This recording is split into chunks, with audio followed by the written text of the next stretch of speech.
Just so you know, there are spoilers in this video. You have been warned.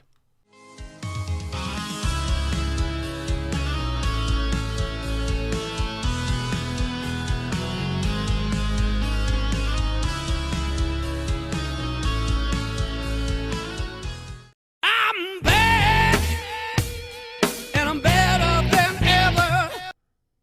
Oh, hey, didn't know we were on. Excuse me. Hey, you're supposed to do the countdown, so I can get myself prepared when I go to talk to these people.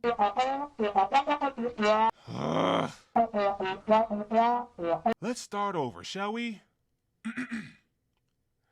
Hey there, you all in Ponyland. Welcome to the very first ever PXM Reviews. Once rebranded as the Pony Files, but now, well, you saw the last video, you know exactly what's going on. Pony Ex-Machina is back, and I am milder than ever. I am your host, Stormbreaker, and as promised, we are here to review the My Little Pony: A New Generation, the launch title for Generation 5, the brand new movie. For the two of you who don't know what's really going on or haven't really caught up what's going on with the franchise, this movie has been advertised, as I said before, as the launching point for Generation 5. Now, when I first heard of this movie, I have to admit, it really piqued my interest. You see, I am not quite sure that many people realize that the amount of balls Hasbro has for making this decision. I mean, remember, this was originally going to be a theatrical release before that which shall not be named was unleashed to the populace. And we were forced to rely on just streaming, particularly Netflix. They got the deal and they were smart. But needless to say, this whole thing blew my mind. Basically for three reasons. Number one, Hasbro hasn't done anything like this since the original G1. That's the 1980s for those who are keeping score at home. And number two, they must really have confidence in this new generation to actually put the launch movie in theaters. I mean, that was the original plan anyway. And number three, Hasbro has officially proclaimed that Generation 5 isn't its own separate universe. This is actually a sequel series to Friendship is Magic. Granted, far into the future, many generations removed, but you get the gist. So you can imagine I was a little wary about this being overhyped. I mean, like I said, if this was its own thing, wouldn't be an issue. But this is the continuation to arguably the most successful installment of My Little Pony. That is some very, very big shoes to fill. But to make sure I was prepped for this movie, I went out of my way to stay away from spoilers, and I only watched one trailer. I wanted to make sure I go into this as fresh as possible. And honestly, I have to say, I love this movie. I love the character designs. I love how everything is bright and colorful. It's basically like an upgrade of Gen 4, but not too over the top. And what is over the top makes sense. After all, some ponies and characters trying to be stylish, elaborate, and all that stuff. The movie was pretty solid, which you have to be when you're going to put your best foot forward. But there's just one hiccup for me. A major one, but one hiccup. And that's, it left me with so many questions. I mean, how? What? Huh? What? We will get to that in due time. For now, let's begin. The movie begins rather epically enough, as it showcases the main six, the main protagonists of Gen 4, in like a nice little short. And honestly, I love this little detail, as it's a good way to connect the two generations by establishing that what happened previously still happened. It just happened very long ago. But unfortunately, it's been reduced to myth. Before I continue, I just have to comment on this. I do love this short. Like, I know I said that before, but I can't really stress this enough. I really love how each one of the old school mares are portrayed here. I mean, everything just looks so bright and crisp. Now, I'm gonna go on the record as saying, like, I am currently watching Pony Live. I haven't seen it all yet, but I am watching it, and I am liking what I'm seeing. But straight up, Hasbro, if you ever see this, I doubt you will, but if you ever watch this. I would not be adverse to having another spin-off of the Gen 4 cast with this design. It's just neat. I love it. But back to the movie. So much time has passed that the legend of the main six has been pretty much been reduced to myth. You know, history becomes legend, legend becomes myth, and all that stuff. You know, thank you, Lord of the Rings. And it's being told by pretty much three young ponies, but a young pony by the name of Sprout pretty much ruins the imagination. Well, I do admit, normally an interruption like this would be annoying, especially with this presentation of the main six. This also kind of sets the stage that the three pony tribes have been separated and hate each other for who knows how long. This is pretty much the culture. But there is one pony amongst this group of friends that believe that the three tribes can be friends, you know, because from what I'm getting, it seems that the mindset that they were always against each other, at least, you know, what these new ponies in this new world believes. But there's one particular pony, her and her father, who believes that at one time the three pony races did work together. And this pony, who is the main character, her name is Sunny Starscout. Though I must admit, I found it kind of awkward and a bit cringy sometimes, but there is just an undeniable charm about her. Like, you just really want to root for her despite all the times she has failed. I mean, after all, as the movie, when the movie begins, you know, she's young, but later on she grows up, but she still hasn't given up on her quest to convince her fellow Earth ponies that the three tribes were once all friends. You know, they once cooperated. You know, that's something actually to be admired. I mean, I love how she isn't perfect. She does make mistakes. A lot of mistakes. Like, holy crap, please get your stuff together.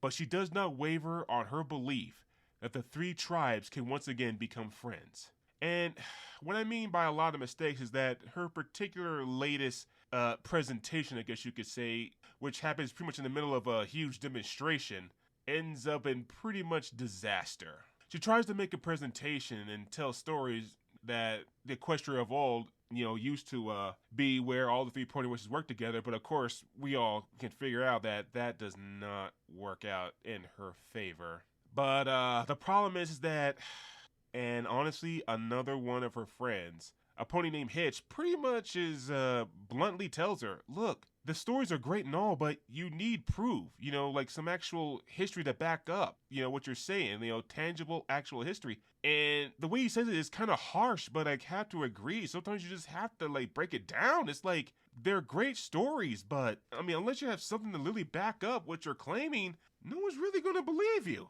Now, the thing is that I find this rather interesting, if not crazy, because this is Equestria. In the future, but this is still Equestria, the land of friendship and harmony. What do Earth ponies think is going to happen if they met a unicorn? Good God! Okay, maybe their fear is a little justified if they grew up with images like this. I mean, holy crap. Good Lord. But if generation after generation grows up with this kind of propaganda, no wonder, you know, Earth ponies don't trust unicorns or pegasi. But, of course, all good things, depending on your point of view, must come to an end, as their perfect world is rocked when they spot a pony with a horn!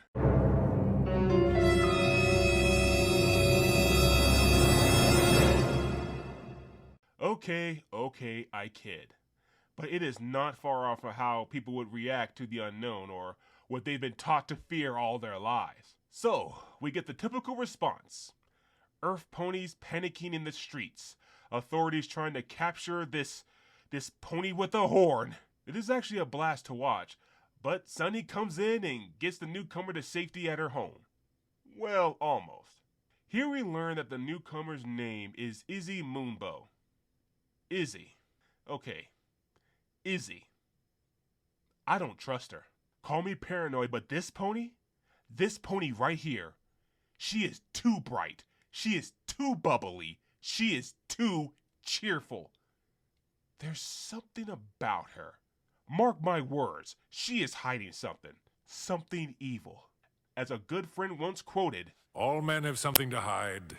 The brighter the picture, the darker the negative. Oh yeah, I'm watching her. So continuing on, Sunny gets excited because basically Izzy pretty much vindicates her. And through their conversation, she realized that ponies no longer have their magic. Now, to go on record, I want to make sure everything is perfectly clear. See, when people think of magic, they think usually unicorns, maybe pegasi, but Earth ponies have magic too. You know, that's what people need to understand. Earth ponies do have magic too. Their magic is more in line of growing crops and agriculture and actually having more strength and durability than regular ponies, but they do have magic too. Just want to put that out there. So with that, thinking that this might be the key to actually getting the three tribes together again by restoring their magic, the two sets off on a journey to find the Pegasus to find a way to bring magic back to Equestria. This results in them being pursued by the Earth Pony Sheriff, Hitch Trailblazer, the one I've mentioned before. Now, Hitch, I like him, but I'm not entirely sure what to make of him. He seems to be a rather down-to-earth character, you know, common sense, the voice of reason, which is much needed in this cast, trust me. You know, when you watch this film, if you haven't already, yeah, you'll understand why a character like this is needed. But at the same time, he seems to have an affinity to animals, similar to another pony that we all know and love. Makes you wonder.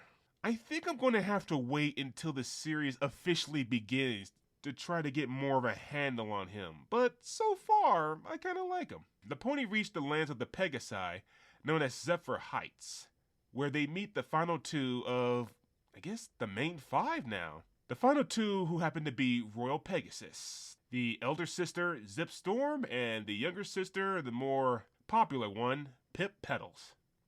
First of all, Pip. I love her. She is a perfect representation of people who just live for social media. So much so that she is willing to show off two foreign ponies into their land and completely oblivious to the fact that it would cause a panic/riot simply for the views and the shock value. This, wow. You know, makes me wonder. Now, of course, there's just one aspect why I like her. Another reason why I like her is that she just has an awesome singing voice. I mean, seriously, the song she has, Glowing Up, honestly, I've been humming that for the past few days. I just can't get it out of my head. Then you have Zip. It turns out this character is unhappy living a lie.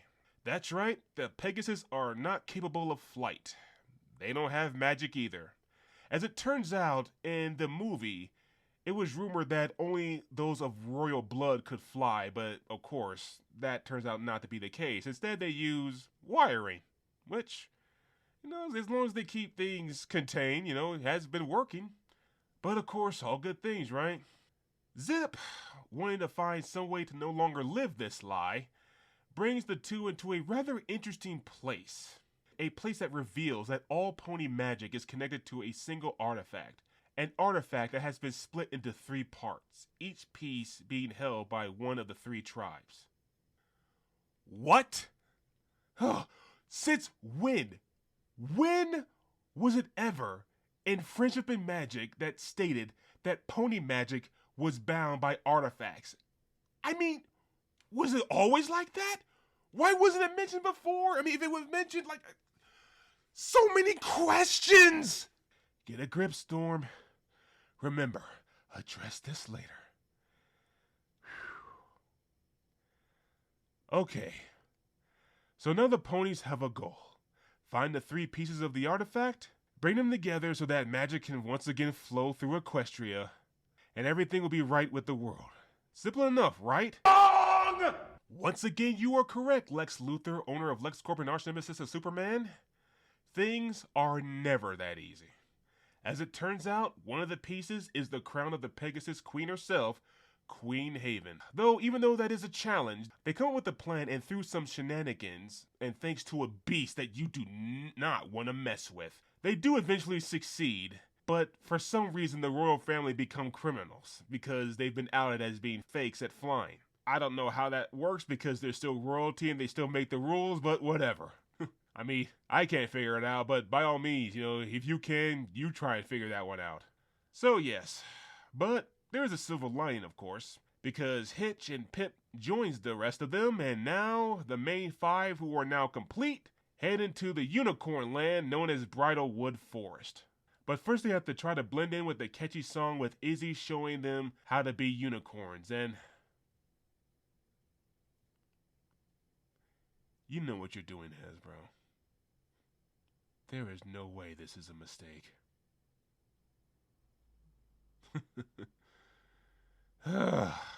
Anyway, I love Bridlewood because almost all of the unicorns there hardly do anything. They're pretty much almost like statues. They're miserable statues. Not just because they don't have magic, but they are very, very superstitious. So much so that even saying the wrong word causes them to do a weird, silly ritual that if they don't do within a certain amount of time, they believe they will be jinxed. This is hilarious. But this actually makes a crazy kind of sense because of all the pony tribes, the one that would be the most superstitious would be the magic users, at least the pure magic users. So they eventually find the unicorn crystal in a tavern that is owned by, I guess, a gambler. Because the thing is that you have to make a bet to win the prize. A bet that the owner himself has to choose the contest in which to partake in. And what does he choose? Just Prance Revolution. Why not? Well, as you can imagine, Sunny answers the call and she does win in accordance to the rules, but of course, things are never that easy. I mean, holy crap, when can't things ever just be easy? Well, anyway, but through some complications, they have to make a break for it with the crystal, which ultimately ends in failure as the Pegasus Queen and her forces catches up to the rest of them. But Sunny does try to convince them all to wait. They have the crystals. She tries to bring them together to bring the magic back, which ultimately proves futile because because apparently they didn't figure out that the Earth Ponies have their own piece of the artifact. I mean, come on. I mean, if the Pegasus and unicorns have crystals, don't you think the Earth Ponies would have some kind of crystal of their own? I mean.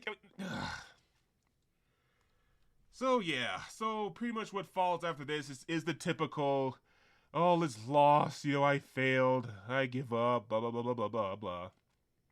So she heads home, apologizes to everybody. But, once again, things are never that simple. Remember Sprout? The little punk that pretty much messed up the whole, reenactment of Gen 4 earlier? Yeah. As it turns out that while the main five was off doing their own thing, he was doing his thing back in Earth Pony Town, as he was riling everyone up into a frenzy, because after all, after seeing a unicorn after who knows how long, ponies were afraid and looking for answers, and the thing is, Sprout is Hitch's deputy, and with Hitch literally going off to bring back Sunny, Hitch was left in charge. And he's pretty much a perfect example of why some people or ponies should never be in power. And so, thus, the results of generation after generation of propaganda and fear of the other tribes, the Earth Ponies build some kind of militia all under Sprout's rule, and they build a device to fight the other tribes. So I guess he's the de facto bad guy, even though he has the best intentions, but, it is how it is. You have to have some kind of conflict, right? But of course, don't worry, because the contraption, while rather impressive looking, it's pretty much reduced to scrapped. And while all this chaos is happening, a rather heartfelt scene with the ponies actually putting together a broken pitcher, and through contemplation and the destruction of the contraption, which looks impressive, but trust me, it wasn't going to really do all that much. It turns out that the ponies all realized the magic was inside them all along. They had to believe in unity to bring the magic back. You can't just rely on artifacts. The artifacts, while a conduit, is not for the true magic, the magic of friendship. And thus the artifacts glow in power and lift Sunny up, which result in Save to the end, Stormbreaker. Save it to the end. Then, a rainbow flows through the sky, and through Aurora Borealis, the magics return to all ponies of the world, or at least of Equestria. The ponies no longer fearing one another because they all have their magic once again become friends, with one exception, and it seems that things are shaping up for the better. Overall, this movie was an incredibly solid entry. Gen 5 is honestly looking to shape up into something interesting. I'm looking forward to actually seeing what this series is going to become. I can't wait to see the announcement. Now, why that is? Because there is a lot of questions to answer. And speaking of questions, a crap ton of questions, so many bucking questions, and no, this cannot wait. Okay, first off, how come the pony tribes were separated to begin with? How come they hate each other with such fervor? I mean, did T-Rex, Cozy Glow, and Chrysalis do more damage than we originally believe? What the heck did they do? I mean, doesn't this ultimately mean that Twilight Sparkle, Princess of Equestria, failed completely? Second, I mean, what is going on with the magic? As far as I can remember, I don't recall anything in the of Generation 4, Friendship is Magic, that stated that pony magic was linked to the artifact. I mean, this isn't the fifth element. I mean, yes, originally they hated each other. Back in the old country, they were all separated, they hated each other, it was all necessity. But they still had their magic. Pegasus could still fly. Unicorns still had magic. Earth ponies could still grow food. What took it away? Did they lose in a poker game? Did they pawn it off?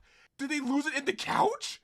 Third, when Zip showed Sunny and Izzy the depiction of the artifact and the ponies of the past in those stained glass windows, weren't those the same type of windows that was in the Canterlot Castle? So doesn't this mean that Zephyr Heights isn't that place originally Canterlot? And if that's the case, why are the Pegasus living there and not the unicorns? Wasn't Canterlot originally primarily unicorns? I mean, who has the deeds to these things? I need to know. I'm playing this summer home. Fourth, how come Sunny's father is the only one who knows the legend of Equestria in the past? Shouldn't there have been more records? I mean, who erased their history? They had books, tomes, DVDs, spoken words, CDs, VHS tapes, scrolls, tattoos, movies, even Betamax. Who got rid of them all? I mean, what? Fifth, where are Celestia, Luna, Canis, and Twilight in all of this? Aren't alicorns basically immortal? I mean, even if they're not immortal, I expected at least Canis and Twilight to still be around. I mean, they were really young when Gen 4 ended. Wait, what is going on? When did Highlander rules apply? There can be only one, but now there's none? 6, Sunny is an alicorn already? What? This gen has barely even started and already the lead is an alicorn. I mean, is she gonna be the new royalty? Is Queen Haven gonna feel threatened? Is the crown now up for grabs? Will there be a trial by combat? Will I be able to record it? 7, what is this? Seriously, what the buck is it? I need to know what is going on with these 3 fillies.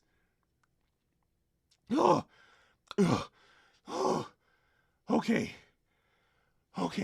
let me stop there. And trust me, I have so many more questions. Like the Wendigos. Yeah, there are many more questions that need to be answered. But for now, I need to take a step back.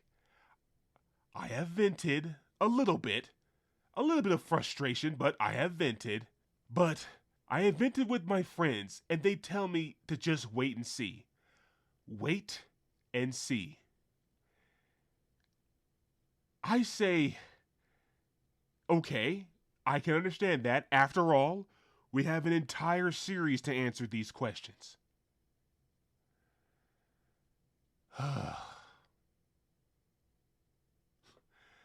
But, I also say, Hasbro, you answer the questions, or your face gonna hit my kneecap. But to their credit, we are just barely getting started here. So if nothing else, this new generation has my attention. Whew. But I need to know what happens next. I need to have my questions answered. I don't want to know. I need to know. Here's the thing about me. Anyone who knows me knows that when my curiosity has been piqued, I mean truly piqued, I have to know what happens next.